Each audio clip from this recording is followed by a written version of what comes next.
Bonjour tout le monde, bienvenue à l'émission Monde contemporain en 5 minutes. Aujourd'hui, l'équipe se demande si cette industrie utilisée dans près de 50% de nos produits quotidiens est le résultat du néo-esclavagisme. L'huile de palme est partout. Il s'agit d'un sujet d'actualité depuis au moins 2010. On connaît son impact néfaste sur l'écologie. Or, notre invitée ici présente, Élie Baillargeon, nous présentera les catastrophes des conflits sociaux causés par cette industrie en Indonésie. Bonjour Élie. Bonjour Léa, je suis très heureuse aujourd'hui de vous parler de cet enjeu, surtout sous un angle plus social, parce que c'est quelque chose qu'on oublie souvent. Effectivement, les immigrants représentent 80% de la main-d'œuvre sur les plantations de palmiers et ces employés proviennent surtout du Bangladesh, de la Malaisie, du Népal et de l'Inde.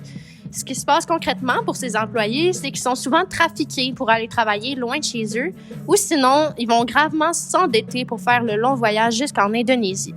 Avec un salaire s'élevant à 2 $ américains par jour, c'est très long de rembourser cette dette et le travailleur est souvent privé de son passeport jusqu'à temps qu'il la rembourse en entier. Et c'est une catastrophe, mais je me demande quelles sont les causes primaires de cet enjeu social. Avec, premièrement, la demande mondiale toujours grandissante, on pourrait dire d'abord que les plantations dépendent énormément de la main-d'œuvre étrangère, car les citoyens locaux ne sont pas du tout attirés à travailler sur les plantations. Une autre cause importante est l'abus de pouvoir des employeurs des plantations, ce qui fait très peur aux employés. On parle de vol de passeport, du travail des enfants, des conditions de travail ignobles. Ce sont de grandes conséquences. Elles sont néfastes pour les conditions de travail de ces employés. Est-ce que tu peux nous en parler plus de ces conséquences-là? Oui, en ce qui concerne les conséquences, les travailleurs vivent avec une épée de Damoclès permanente au-dessus de leur tête, c'est-à-dire qu'ils ont souvent une importante dette à rembourser.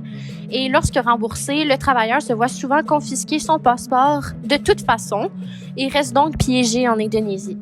Mais comme la dette est importante et que les salaires sont très bas, c'est pas rare de voir des générations de familles complètes vivre dans des conditions ignobles des plantations. Certaines femmes vont jusqu'à se prostituer pour compenser leur salaire 2 fois moins élevé que celui des hommes et c'est pas rare de voir des enfants travailler pour aider les parents à rembourser leur fardeau financier. C'est vraiment un cycle sans fin, comme on peut s'en apercevoir. Ça crée comme une continuité dans cet enjeu-là. Peux-tu nous en parler? Oui, ce qui semble ne pas changer, ce sont les conditions de travail dans lesquelles les employés sont obligés de travailler. Et aussi, on parle des abus de pouvoir des patrons des palmeraies. Ça ne semble pas du tout avoir diminué parce qu'on continue de recueillir des témoignages anonymes qui sont toujours aussi horrifiants. Un autre élément, c'est le salaire, dans le sens où celui-là est toujours affreusement bas, ce qui permet pas de subvenir aux besoins de base des familles, là.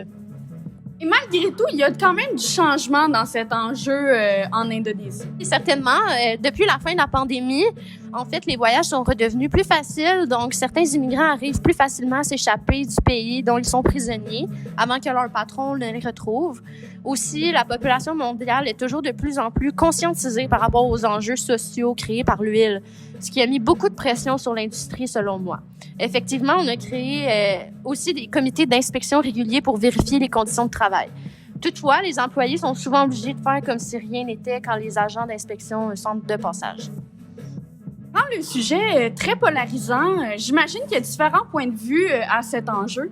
Oui, d'abord, c'est difficile de garantir une huile qui est 100% responsable, c'est-à-dire une huile qui garantit, entre autres, le respect des droits humains.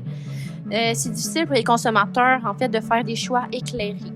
Selon Amnesty International, les critères sociaux sont toujours peu pris en compte dans l'application des critères de responsabilité qui ont été instaurés en 2013.